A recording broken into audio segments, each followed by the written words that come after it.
Special intensive division SIR అమలు చేసి ఓటర్ల జాబితా అంటే ఈ దేశానికి ఇతర ప్రాంతాల నుంచి వలస వచ్చి తమ కుటుంబాలను పోషించుకుంటూ అనేక సంవత్సరాలుగా జీవితాలను కాపురం ఉన్నటువంటి ప్రజానికాన్ని ఈ రాష్ట్రం నుంచి దేశం నుంచి వెలేసే విధంగా ఆ చట్ట సవరణను తీసుకొని రావడం, ఓటర్ లిస్టుకు లింకు పెట్టడం అనేది కరెక్ట్ అయిన పద్ధతి కాదు అనేది ఈ సందర్భంగా మేము వివరిస్తా ఉన్నాం.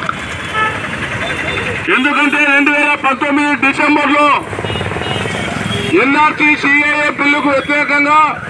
ఆనాడు మైనార్టీ నాయకులు అనేక వామపక్షాలు అందరూ కూడా జేఏసీగా ఏర్పడి NRC CAAను ఈ దేశంలో అమలు చేయమనే పద్ధతిలో 2019 డిసెంబర్ నుంచి 2020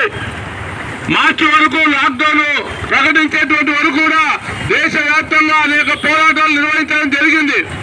ఆ క్రమంలోనే అప్పుడే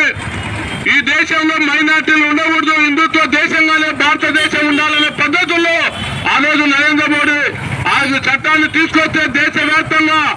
పౌరులు మొత్తం కూడా పోరాటాలు వచ్చి ఆ చట్టాన్ని వెనక్కు తీసేటువంటి పరిస్థితి